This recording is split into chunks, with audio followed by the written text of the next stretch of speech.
इससे पहला तो समाज एकजुट होना चाहिए। इस यात्रा का विशेष महत्व ये है कि पिछले कुछ सालों में हम हमारी सामाजिक जो व्यवस्था है हरियाणा की, और जो अब से नहीं सैकड़ों साल से चल रही है कि हम गांव में रहें, मोहल्ले में रहें, हमारे लोगों में आपस में जो प्रेम है उसमें गांव में नहीं देखते। जब भी कोई बात आती है कि भाई ये कौन सी जाति का है, कौन सी बिरादरी का है, सब एक। और इस एकता को चोट लगी है पिछले 5-7 साल में। वोट लेने के लिए लोगों ने इस किस्म की बातें की जिससे समाज को बांटने की कोशिश हुई।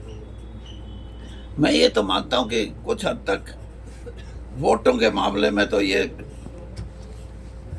बीजेपी इस बात में सक्षम रही कि वोट समाज को बांटने में उनको मिल गया।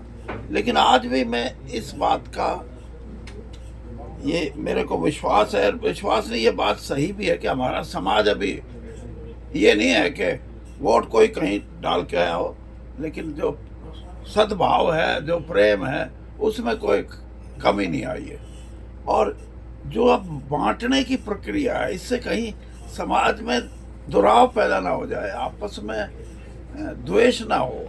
इसलिए सबसे बड़ा इस यात्रा का महत्व ये है कि हम सद्भाव, अंग्रेजी में जिसको ब्रदरहुड बोलते हैं, वो हम बढ़ा के रखना चाहते हैं और उसी के लिए प्रयास करेंगे। और ख़ास तौर पे जो युवा पीढ़ी है उनको हम कहेंगे भाई तुम जुड़ो और इस चीज़ को आगे बढ़ाओ, ताकि राजनीतिक आदमी हिम्मत ना कर सके समाज को बांटने के लिए, अपनी वोटों के लिए।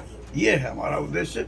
और दूसरा ये है कि जब इतनी बड़ी यात्रा जिसमें 2500-2600 किलोमीटर की 7 महीने की यात्रा होगी, उसमें जो लोग जुड़ेंगे वो कांग्रेस को भी एक ताकत नहीं मिलेगी, क्योंकि 11 साल से कांग्रेस का कोई संगठन नहीं था, कोई अध्यक्ष नहीं था, कोई संस्था ऐसे थी जैसे कुछ हो ही ना रहा हो। तो अब राहुल गांधी जी ने ये प्रयास जो किया है, इसकी सफलता नजर आने लगी है। 32 के 32 जिलों में कांग्रेस के अध्यक्ष बनाए गए। आज ये हमारे अध्यक्ष जी थे, इनसे भी मैं ये कह रहा था कि आप अपनी टीम बढ़ाने का काम शुरू करो। और इनकी जिस दिन पूरी टीम बन जाएगी, अकेले जींद जिले में कम से कम 1000-1200 ऐसे कांग्रेस के कार्यकर्ता होंगे जो कहेगा मैं सेक्रेटरी हूँ जी, मैं कार्यकारिणी का सदस्य हूँ, मैं उप प्रधान हूँ। तो ये ज़रूरी है किसी भी दौर में अपनी पार्टी को मजबूत करने का। तो ये इस सद्भाव यात्रा से ये दोनों चीज़ें हमारे लिए लगता है कि आगे समाज के लिए भी और कांग्रेस पार्टी के लिए भी मजबूती देंगे।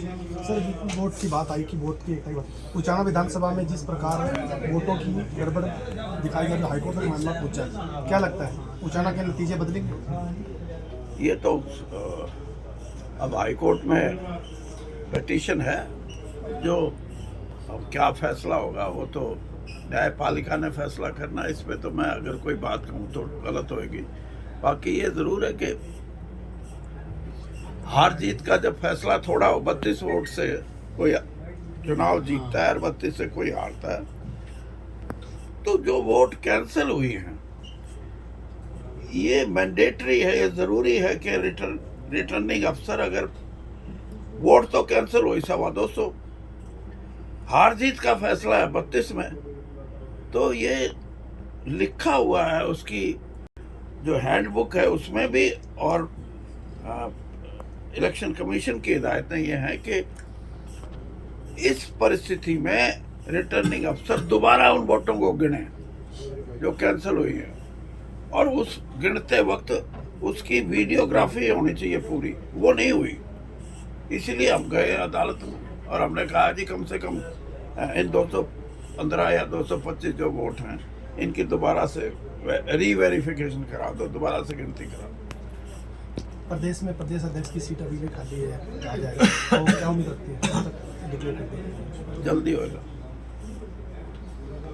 मेरा मतलब जब मैं कहता हूँ ना जल्दी, तो जल्दी होगा।